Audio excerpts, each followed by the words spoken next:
So in this video, I wanted to address the question of whether awakening is a bad word, whether the concept of awakening or the concept of realization or enlightenment is something that shouldn't be discussed or that can be misleading, or what goes into some people's view that it's not good or counterproductive to talk about these events, these experiences, and to shed a bit of light on how that works. So a little bit of background for me is I came from a Zen background, and in Zen it's sort of taboo to talk about enlightenment. It's not explicitly stated. You don't get a set of rules when you start that says don't mention enlightenment or don't talk about it. But in general, it's the topic is sort of avoided, at least verbally, which is interesting. This could be different in other schools of Zen, or certainly in some Zen writings there's mention of it. But in general, there's this sort of this vibe that you don't talk about it. There's even stories about Zen masters in the past who, if somebody asked them about enlightenment or brought up enlightenment, the word, they would smack them with a stick or kick a ball or do some bizarre Zen master activity that confounds you and that makes little sense, but you might pretend you understand it or whatever. So what is all this about? What is this this avoidance of the topic, or for some people, outright statement that it is counterproductive or you shouldn't talk about it. I know very deeply realized people actually that will say that the word awakening is like the worst thing that's ever happened to spirituality, which to me is quite interesting and funny. But everybody expresses differently. So somebody who is deeply realized may well transmit very clearly, just listening to the way they speak or being around them, they may very well transmit that expression, that experience of non-dual experience or awakening or awakened nature. They may transmit that to you, and yet they might say, as far as words or concepts are concerned, you shouldn't talk about it. So I don't have a problem with people who say that or express that way. It's simply their style. It's their way of moving. It's their natural transmission, their natural expression. So, of course, with realization or enlightenment or awakening, the experience, the direct expression of reality through you is what's important. It's what's primary. It actually doesn't matter what you say about it at all. It doesn't matter. You can say it doesn't exist. You can say it does exist. You can say you should talk about it. You could say you shouldn't talk about it. You could say practice is very important to realize your true nature. You could say that practice is a hindrance. It doesn't really matter what you say or how you say it. If you're genuinely expressing that realization, then the transmission will happen. So you might find some very contradictory ways of describing realization or describing practice or describing seeking among those who have realized liberation. Very different. And that can be confusing to the mind, to the part of us that wants to build conceptual structures about reality and then cling to those conceptual structures so that we feel secure and safe and like we know what's going on. And largely that's actually the point, that it does threaten those clingings, those tendencies to hold on to concepts and beliefs, to try to derive our identity from them. So yeah, sometimes that cognitive dissonance itself, that confusion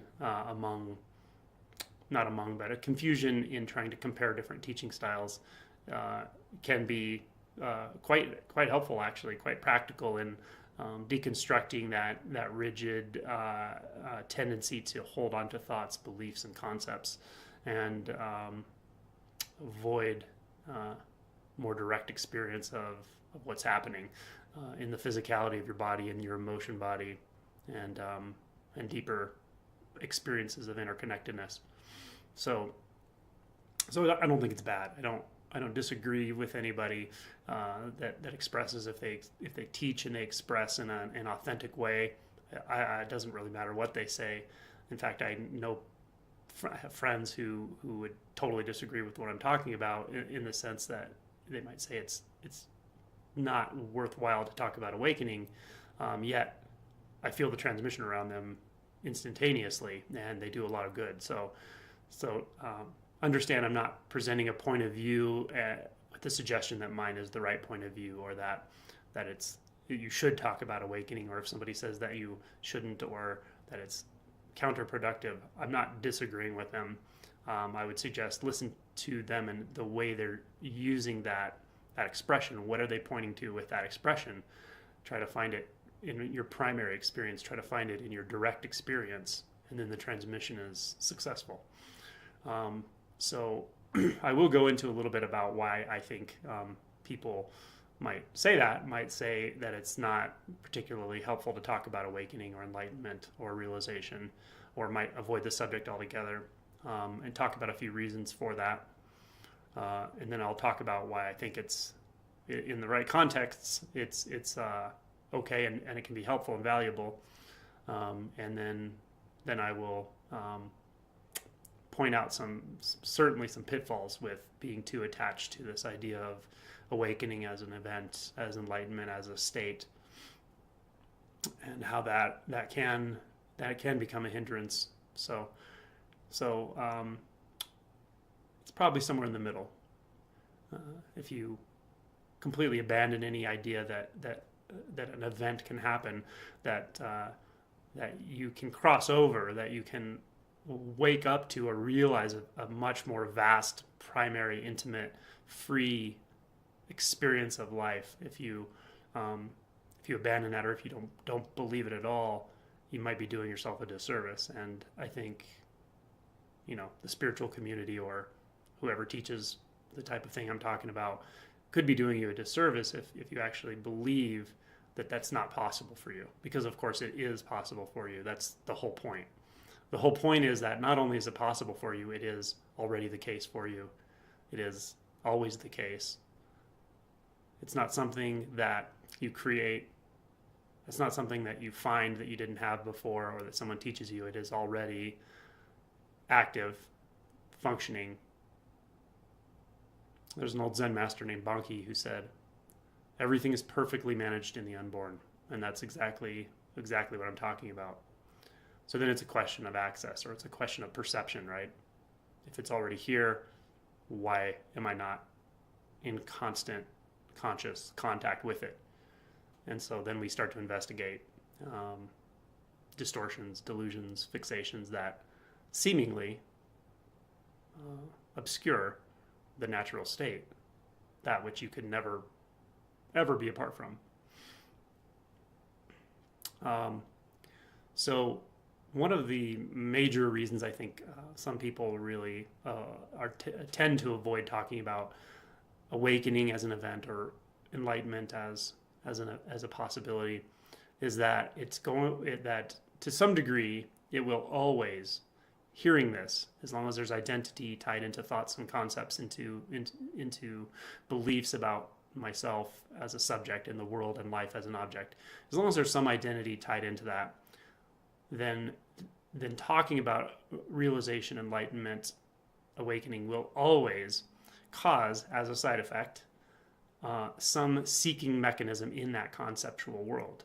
So it will. The seeking mechanism is already in effect. It actually doesn't stop until it does. So, and that's what's causing so much pain, so much distress, so much exhaustion, is we're always seeking. We're trying to seek the missing piece that we've somehow intuited throughout our life, that there's something missing, the missing piece that we can't seem to grasp or find or incorporate. So we seek it, through every means. But this is a way that we burn up tremendous amounts of energy and thought And so, those who have realized this and seen through the mechanism in a very real way know that if they talk about awakening or realization, it's going to some degree, encourage the seeking. It's going to encourage the seeking mechanism and make enlightenment or awakening into something that you could potentially find to fix the fundamental problem of yourself, which, of course, that's not the point. The point is there is no fundamental problem. There is no problem that needs to be solved. There is no missing piece. There is nothing separate and never has been. Okay, so I think that some teaching styles would generally avoid talking about awakening as an event, knowing that there will be a side effect of that, and that will be that some of the seeking will be turned toward or gather around the idea of awakening itself, right? So instead of seeking material possessions, instead of seeking the perfect lover, the perfect relationship, or seeking position or power or clout or all of the things that we seek, all of a sudden we're going to seek something that promises to be better than all of that, right? That's enlightenment. So now we're going to almost ramp up our seeking and solidify it in a way that is now oriented towards awakening or enlightenment, and that's bad, right? We don't want to do that. That's not the point. Okay, so I understand this view, and it's not wrong. My style is a little different, so I would say that I know that this is going to happen. I know this is a side effect, but it's just a side effect. Of course, the undivided nature of you hears the message. It hears the message. It understands. The undermining of the seeking mechanism is already taking place when you start to listen and tune into the message. So what I do is I talk out of both sides of my mouth. I talk about awakening as an event. I might describe it experientially. I might give practices or inquiries to directly examine your experience now, knowing that it can result in this thing that in the relative sense will feel and look like a major transition. And at the same time, I will say things like, there is no event called awakening, because there is no event. There are no events. When awakening wakes up to itself, there's no one in it, in the sense of the seeker that was in this artificial mental construct trying to find the missing piece or trying to find the future or trying to find all the things it's seeking. That was never there. It's sort of vaporized into this vast, interconnected, very peaceful, spontaneously flowing experience of reality. And so I point directly to that as well. And I say, there is no event called awakening that you can imagine in the future. It's not what you can imagine. It's never at all something that you can imagine. You can imagine it, but it's not awakening you're imagining. So when it occurs, and again, it won't feel like an event. It'll feel like the event called seeking has stopped, and there's just peace. There's flow, vastness. In Zen, it would be described as a fish swimming through the water, moving effortlessly. That's the experience. And then you may not want to call it awakening. You may not want to call it anything. You'll probably be disinclined to call it anything as an event, because it is not an event. There's just interconnectedness and flow. There's nothing that's discrete like an event. There's nothing that's discrete like a seeker. And so yeah, I will talk out of both sides of my mouth in this way, which in one sense acknowledges that the seeking energy will get entangled in this a bit. That's just how it is. That you can't deny the fact that our minds are constantly seeking. So I don't make it wrong. It's okay that some seeking is going to gather around this idea of awakening when we talk in this way, knowing that the transmission is not aimed at the mind and the conceptual thought process. It's aimed deeper. It's aimed at a deeper place. And that place hears it, of course, because it's more real, it's more primary, it's more you than any fractured seeking thought process. So I'm okay with that. At the same time, I sort of say, there is no event you're going to experience as a seeker that is going to finally give you everything you wanted. It doesn't work that way. It's really just the seeking itself kind of stops and realizes that it's fruitless. It's exhausting and it's wasting your energy and time, and it's causing the suffering. The seeking itself is causing the suffering. And so don't put a lot of attention on awakening. In the moments when I describe or talk about it, then maybe a transmission is happening. But outside of that, there's no reason to think about it. The speaking is for the moment only. You're better off in moment-to-moment practice to just pay attention to what's happening, what's clear, what's direct, what you don't have to think about, what's already here, what can never not be here, what feels like body sensation without conceptualizing it, what feels like that sensation in the feet. What is that? What is the sensation in direct experience? What is the sensation of the feeling in the hands? What is the sensation of the feeling in the forehead? And I hopefully as I say this, your attention is going there, moving there to the sensation itself, the formless cloud of clear and obvious direct experience called sensation in the face, in the shoulders, in the breath. This is direct experience. This is your path. It's no path. It's always available, every moment. You don't have to think about what I've said about awakening or not awakening or what anyone else has said. Contemplating that is basically useless, right? Because it's somebody else's information, somebody else's thoughts, somebody else's beliefs, somebody else's words. Your experience is primary to all of that, and it's more important than all of that. Vastly more important. You're carrying it with you all the time. There's no future awakening. The awakening is here already. You carry it with you. It's trying to get your attention. It's the sounds in the room.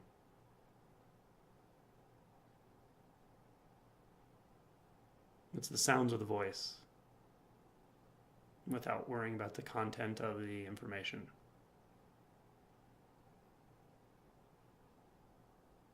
It's the tingling in the hands.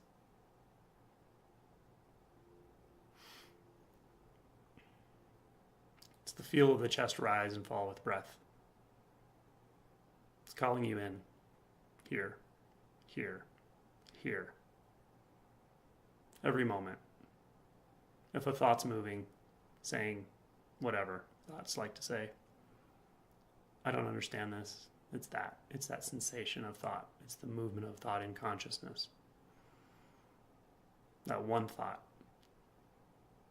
That's all you need to be present. All you need to be present is direct experience of whatever's happening.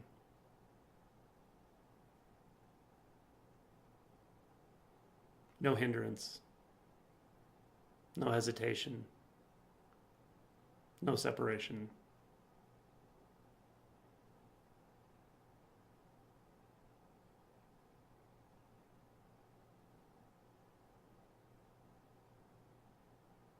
No need for a past or a future. Just this.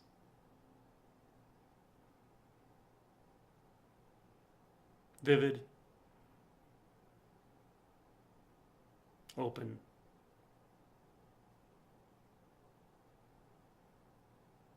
And really, those are just descriptions.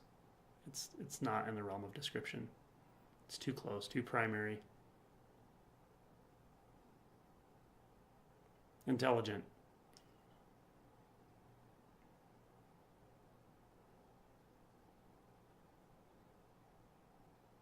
It knows what to do. That's what I mean by intelligent. I don't mean conceptually. Your instincts are to be trusted when they're here, when they're not in thought, when they're in the sensations of the body, the sounds in the room, the colors in front of your face, the shapes in front of your face. Recognizing that that in front of your face itself is a concept. It's an overlay. It's a context. So now where are those colors? Is there a boundary to those colors, to those shapes? Without thinking about it. Just direct experience. The experience experiences itself fully, without hesitation.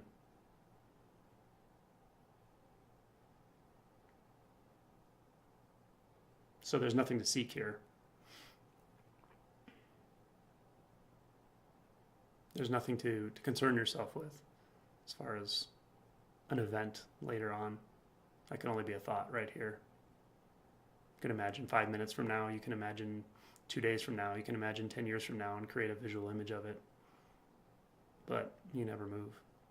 It's always just moving inside of consciousness here, inside of the awakeness that you are here.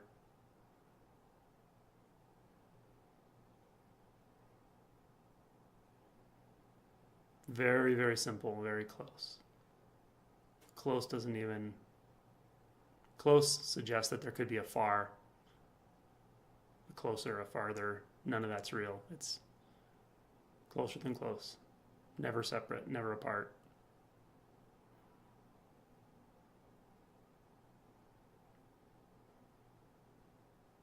So this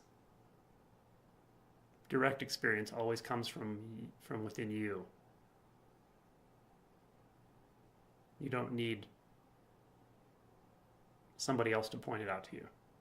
It can help for a time to listen to people who can point in this way, but ultimately it's your own intuitive trust in direct experience without having to put any context on it, any label, just pure experience. And that pure experience is sensory, sound and sensations. Again, the body, the feet, the hands, the face. It's colors, shapes, movement of thought, consciousness, intertwined thought and consciousness, the ocean and the waves. All of it is interconnected here. You won't find a dividing line between thought, consciousness, physical sensation in the body. You can notice a thought that says, oh, that one's in the body and one's in the mind. But that's, again, is a thought. That's consciousness. And as we follow that consciousness as it flows into sensation in the body, into the feet, into the hands, into the chest, we don't see a dividing line. We don't see a marker that says, here's where one ends and the other begins. This is direct experience. It's your true nature. It's your birthright. You have access to it all day long, every single day when you're awake. So there's no reason to wrestle with it or try to be hyper vigilant and hold on and etc. Now, if you're finding yourself doing that, remember that's thoughts, right? Only a thought can say, I need to hold on to something or find something that's not already here. There's no need to hold on to what could never be apart from you. So you can relax a little bit, knowing it's always here. The access is always 100% here. So then it's a matter of starting to let it move through you. Let it come forward here and there. Don't force anything. Don't try to divide yourself. Don't try to divide the subject from the object or the experiencer from the experience. Just let it show you what it is. Let it come forward in your life. It's the most intimate place in you.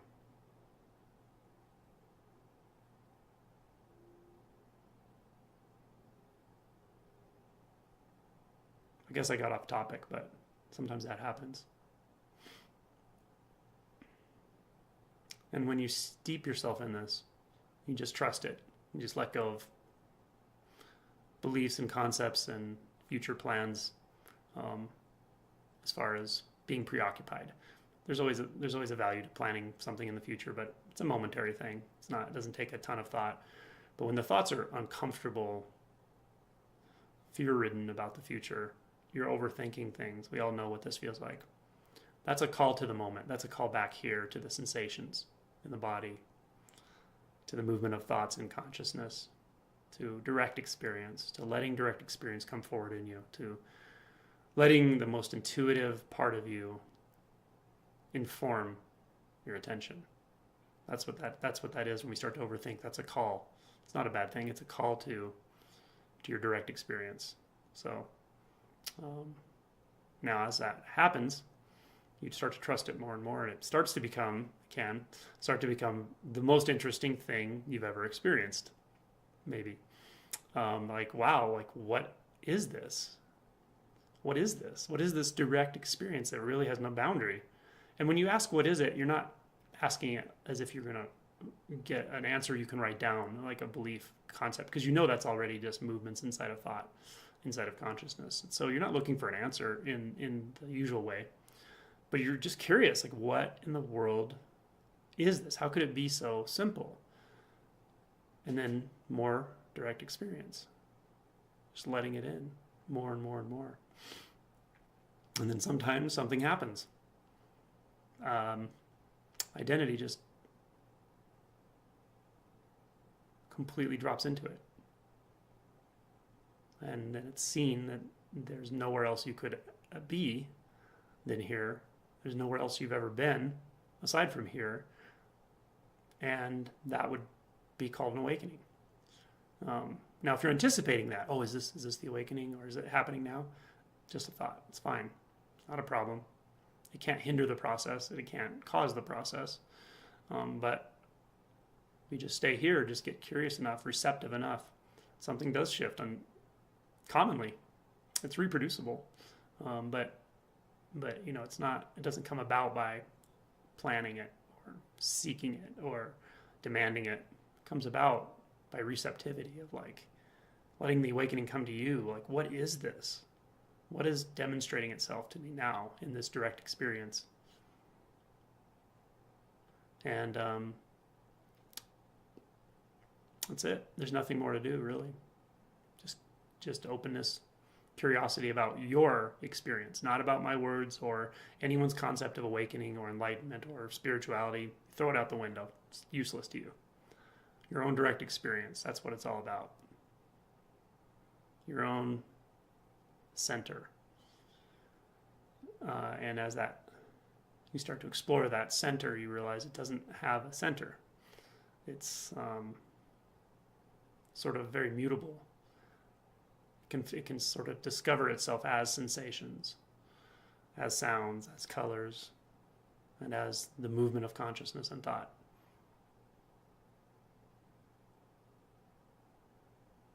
And then you sort of recognize there's no outside to that. It's always here. It's always right here. It's always been here. It could never be anywhere else but here. You don't need anything but what you already have. That's the ultimate relief.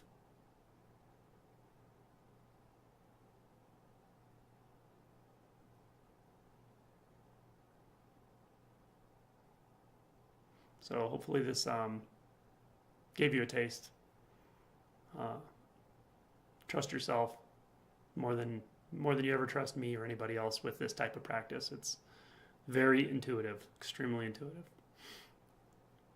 Let me know how this felt, or if you want to investigate this further.